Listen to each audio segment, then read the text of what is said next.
HUGZ and Sam. Today we're jumping into Avatar: The Last Airbender Season 3, Episode 9. Last we left off, there's a crazy puppet lady that turned people's blood into... blood didn't turn the blood into anything. She made their blood do stuff. Blood bent. Yeah, she bent their blood. Yeah. In an odd fashion. Yeah. Which all fashions of bending blood would probably be an odd fashion. Yeah. And then Katara, I still felt really dirty and creepy. The fact that she blood bent. Yeah. Her. You know what I mean? Yeah. The witch lady. I forget what her name is. Hamlet or something. I forget what her name was. Not that. But something close to that. Whatever. It sounded like Hermit, but I don't remember. Anyway, it was a really kind of cringy moment where she really didn't want to do it, but was forced to save Aang and Sokka because they were gonna. I think she was forcing Sokka to rush at him with a sword or something. Yeah. So she got some sort of sick pleasure out of it, though. She's like, "Well, you may have stopped me, but you've learned it." Yeah, and it was just kind of I was kind of struggling with the fact why was Katara so struggling with it whenever the lady was doing wrong, she needed to do it. See why. But the more I've thought about it, Forced I'm it still is hard because Katara really thought that lady was gonna be good, and she really thought that she's like me and she's from my tribe, and it was just kind of an attachment. They had a kinship. Yeah, and so I feel really bad for it was like finding a family real. member. Katara is super real. She's not a cartoon. Mm-hmm. So, but I mean, it's still real to me, damn it. Yeah. Hashtag wrestling. I can still feel bad for them. I think she felt like a family member. Not only was she from the same tribe or whatever, she was also a waterbender. She was the last waterbender who was taken from the tribe. But anyway, we left off. It was kind of an abrupt stop to that. It was basically well, you've learned it. Katara's crying. It's over. Right. And from the previously on that we just watched before this, I don't think it's picking up off of anything from that. Mm-hmm. It was kind of a one-off, just a side episode. It's probably just to teach us about bloodbending. Yeah, just to show us this is probably gonna come back. Yes. You're gonna need to know how she knows. Yeah. Also, I enjoyed, as much as it sucks, it reminds me of necromancy or stuff like that, dark magic, where she would suck the water out of flowers or out of the trees, which it sucks that all the stuff has to die and that part of it, but it looked really cool watching her just suck water out of a tree. Yeah. That is pretty legit. Yeah, and I don't know, she didn't feel bad about that. I mean, she did feel bad at first. She said something about the flowers. She's like, oh, it's really sad about the flowers. Yeah, because there was a circle of them dead. But then she was just sucking it out, and she didn't really have as much of a reaction. Yeah. As to where the blood bending. She had a big reaction to that. Yeah. All right, well, let's go ahead. Pretty different. A lot more intense to blood bend than suck water from flowers. Yeah. I'm thinking 0 to 100. Yeah. All right, but let's go ahead, jump into it, see what's going down.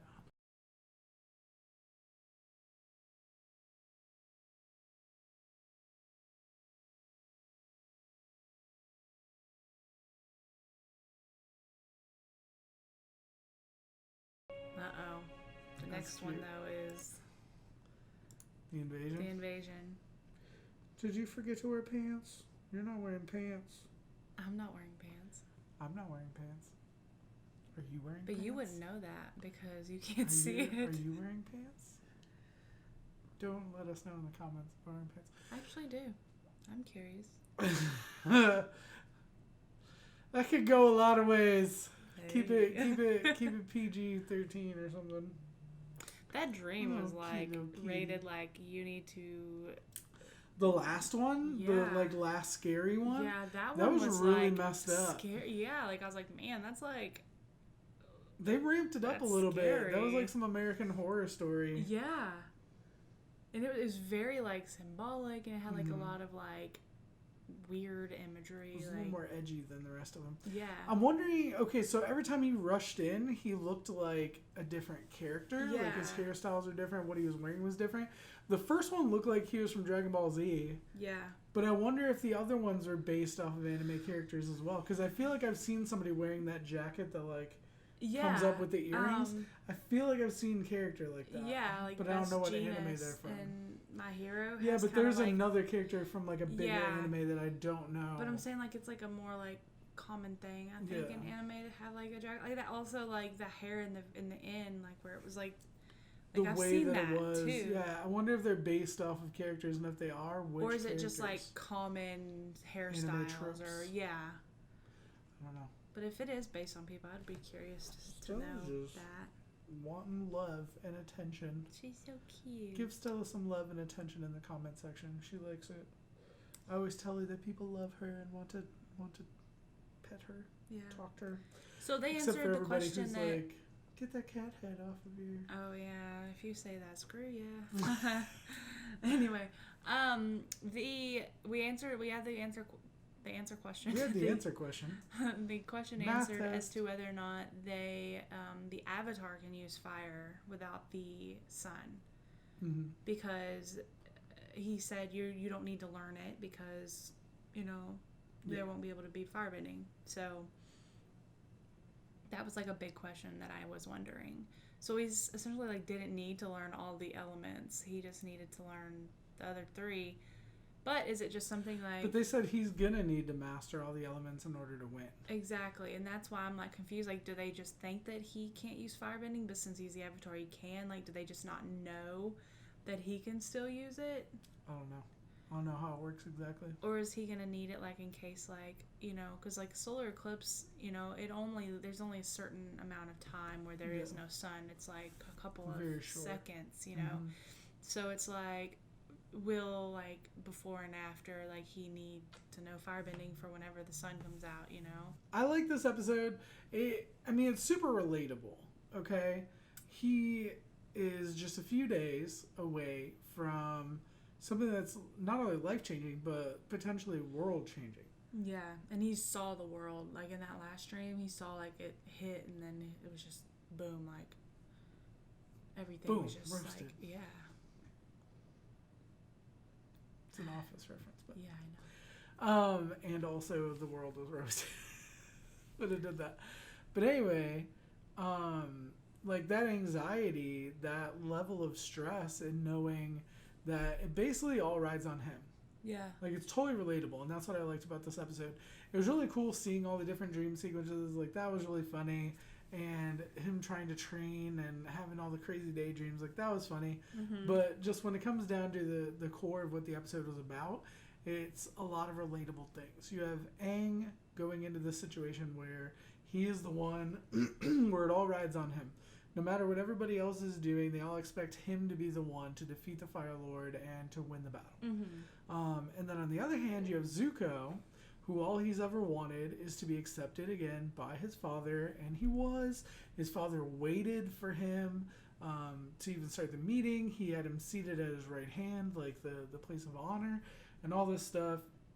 And it still doesn't bring him happiness. Yeah. And we kind of knew that's what was going to happen. He's ever since he found himself, and decided to be good, and then went back on that with Azula. It's like he's never really found his center again. He's never found his happiness again. Yeah, I feel like he needed that. He needed to experience that acceptance back or whatever, in order to see like that's not what he really wants. Yeah.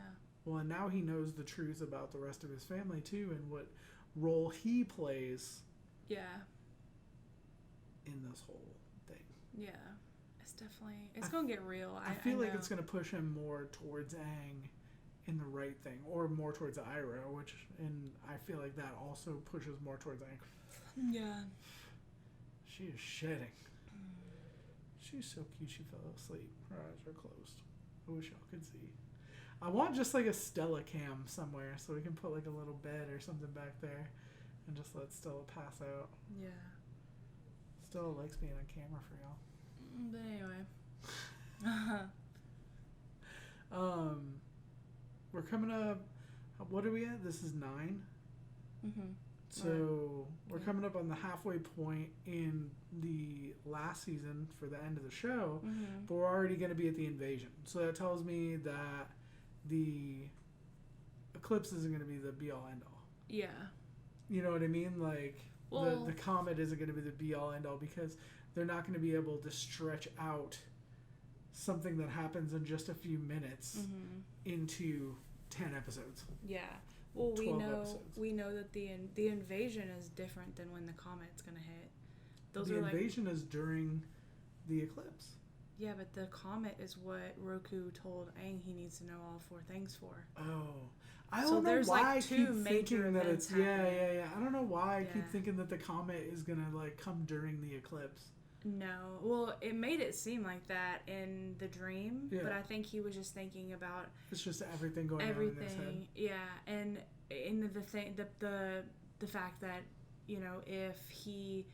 if this invasion doesn't do what it needs to do, then the comet is gonna be like worse. You know what I'm saying? Like that's why they're invading is to like prevent that situation kind of thing.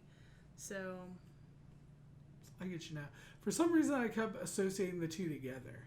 Yeah, I know. So I don't know how much longer they have until the comet. Yeah, they said the date of the eclipse, and I don't remember it. But the comet's like summer. Yeah. Summer's end or something like that. But I don't know what. I don't remember what day that the invasion is. They said it though. Whenever they were in that library. Well, this is when he's hoping to shut down the Fire Lord, so that definitely tells me like if it doesn't end here that it's going to go further. Yeah. You know what I mean? Yeah. I don't know. Or like where is Iroh? Is Iroh still in jail? He was buffed up a while ago. The comet is still gonna hit regardless, but I think like the Fire Nation would use the comet to like all the power. That's the thing is the comet hit at all. The comet just comes by. Like in his dream it hits. Yeah, but I don't know, like they use the power, and so that's like originally what started the wars. They used the power of the comet, and so Roku was saying that if he takes the power of this next comet, it will be absolutely undefeatable because there was just too much power. Yeah. So I don't know what's gonna happen. I don't know. Let us know what you thought in the comment section down below. Like it if you did. Sub if you don't already. Shout out to our patrons. Watch some fun early reactions up on Patreon. Thank you so much for your support. You really don't know how much it means. It means the world. Stella loves you too. We'll be back with more videos. We'll see you later, guys. Bye. Bye.